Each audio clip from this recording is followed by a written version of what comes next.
Hey, book lovers! Research shows that 40% of the things we worry about never happen. 30% of the things we worry about have already happened, and actually only 8% of what we worry about actually happens. Welcome back to Inspired Ascent 724, where we explore ideas that can transform your life. The book we're diving into today is a total game changer as indicated above. It's called How to Stop Worrying and Start Living by Dale Carnegie, and it offers simple but deep techniques to ensure worry do not dominate your life. You know, we live in a world that's constantly buzzing with distractions and pressures. But what if I told you there's a way to break free from that cycle of anxiety and step into a life filled with more peace, joy, and purpose? That's what Dale Carnegie's masterpiece is all about. It's a practical guide to understanding why we worry, how it affects us, and most importantly, what we can do to overcome it. We're talking about actionable steps, my friends, not just some vague self-help fluff. So if you've ever found yourself lying awake at night, your mind racing with what-ifs and anxious thoughts, you are in the right place. Grab your favorite drink, get comfy, and let's dive into the life-changing lessons that await us in how to truly stop worrying and start living. One of the most powerful concepts Carnegie introduces is that worry is like paying interest on a debt you don't owe.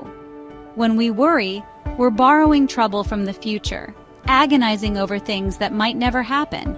It's like letting our minds run wild with worst-case scenarios, draining our energy, peace, and joy. Carnegie shares the story of Willis Carrier, the inventor of air conditioning.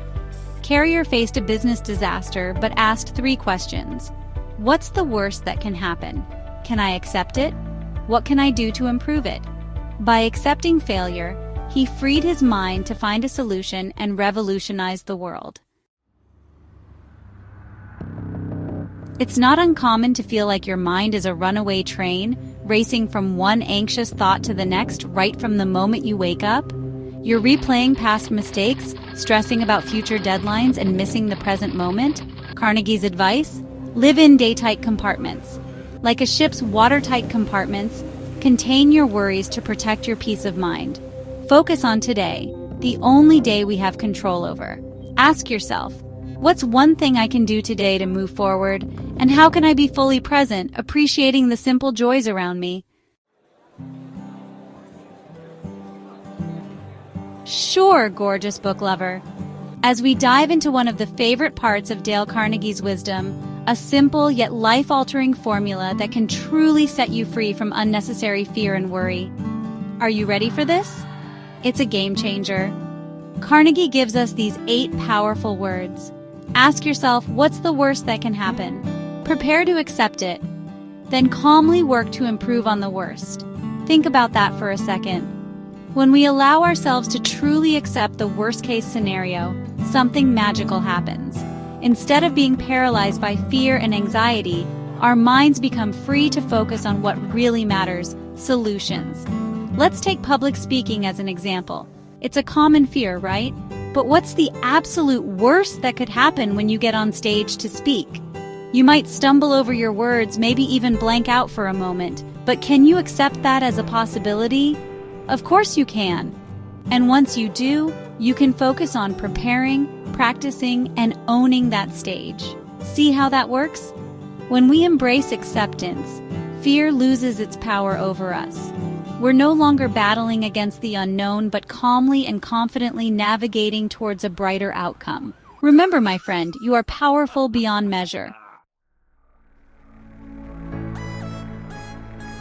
Let's talk about something we've all experienced at some point, that burning desire to get even when someone wrongs us. It's natural to feel anger, frustration, even a little vengeful sometimes. But as Carnegie wisely points out, holding on to resentment is like drinking poison and expecting the other person to suffer. Think about a time when you held on to anger for too long.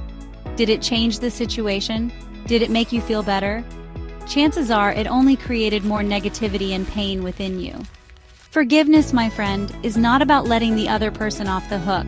It's about liberating yourself from the heavy chains of resentment. Forgiveness is the ultimate act of self-love. It's about acknowledging the hurt, allowing yourself to feel it and then making the conscious choice to release it. It's about reclaiming your power and choosing peace over pain. Remember, you deserve to be free from the shackles of the past. So how can you start practicing forgiveness? Start small. Begin with forgiving yourself for past mistakes. Then gradually work your way towards forgiving others. It's a journey and it won't happen overnight. But trust me, the freedom and lightness you'll experience are worth every step of the way. Get ready for a powerful question, my friend, and be honest with yourself as you reflect on it. Would you take $1 million for your eyesight, your ability to walk, talk, or love? The answer, almost always, is a resounding no. Carnegie brilliantly uses this thought experiment to remind us of the incredible gifts we often take for granted. It's so easy to get caught up in the hustle, the striving, the never-ending pursuit of more that we forget to appreciate the priceless treasures we already possess. Gratitude is not just a fluffy, feel-good practice. It's a powerful tool for rewiring your brain for happiness and abundance. When you focus on what you have, you literally train your mind to seek out and appreciate more positivity in your life. It's like building a muscle. The more you use it, the stronger it becomes. So, how do we cultivate more gratitude? It can be as simple as taking a few moments each day to appreciate the little things. A warm cup of coffee, a sunny morning, the sound of laughter. Try keeping a gratitude journal where you write down 3 things you're grateful for every day. You'll be amazed at the profound impact it can have on your overall well-being. Remember, gratitude is the key that unlocks the fullness of life.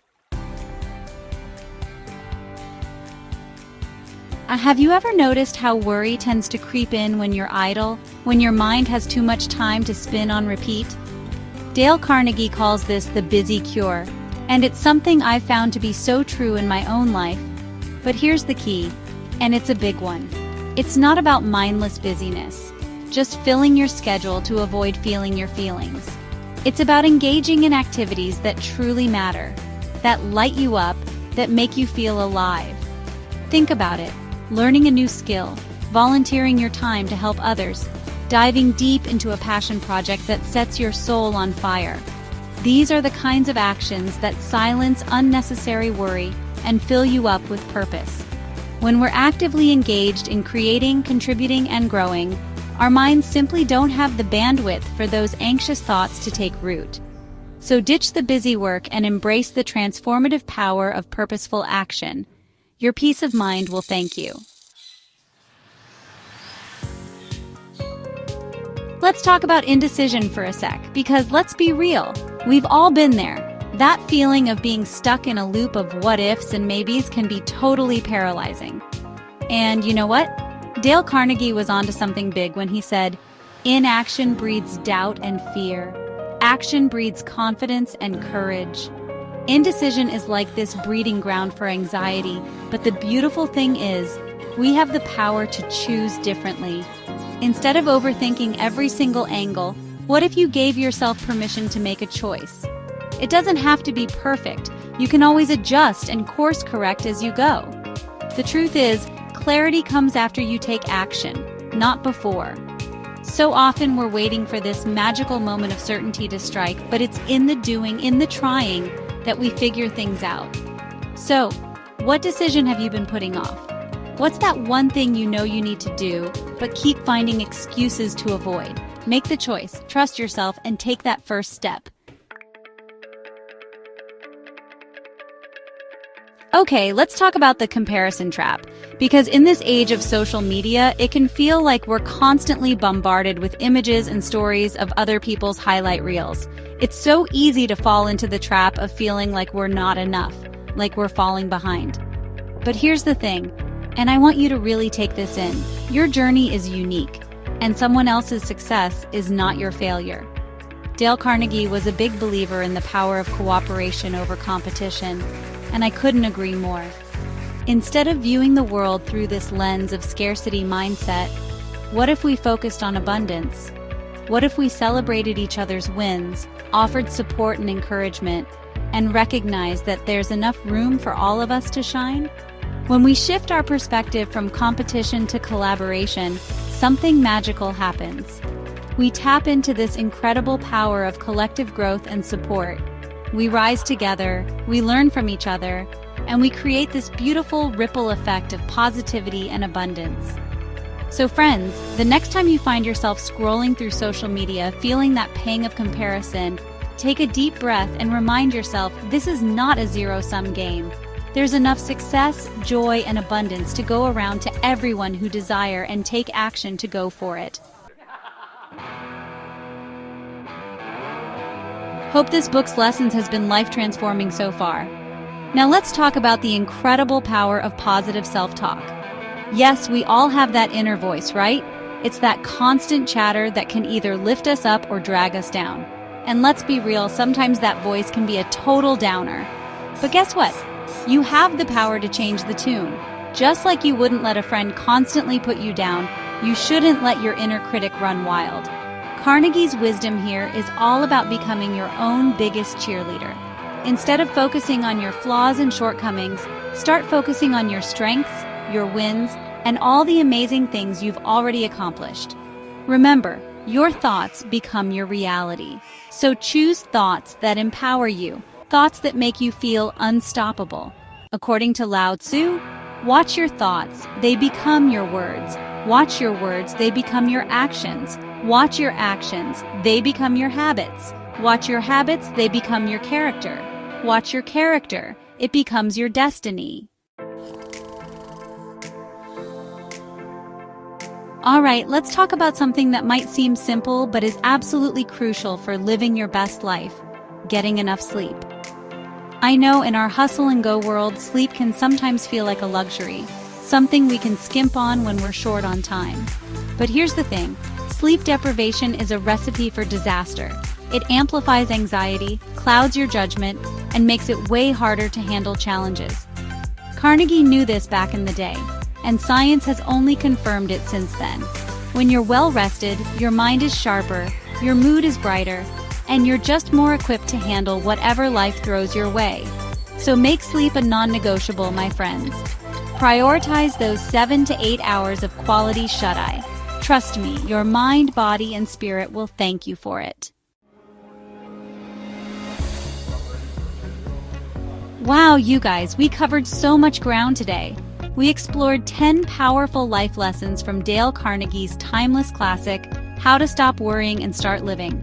And let me tell you, these principles are just as relevant and life-changing today as they were when the book was first published. Now, I've got a challenge for you. Pick at least one lesson from today's video and apply it in your life this week. I'm serious. Put it into practice and see what happens. Reflect on how it changes your mindset. Maybe even journal about it. Share your experience in the comments below. I'd love to hear your thoughts. If you found this video helpful, don't forget to like, subscribe, and share with fellow book lovers who could use a little inspiration today. And remember, our thoughts make us what we are. Choose thoughts that uplift, empower, and inspire you. Thank you for watching and see you next time.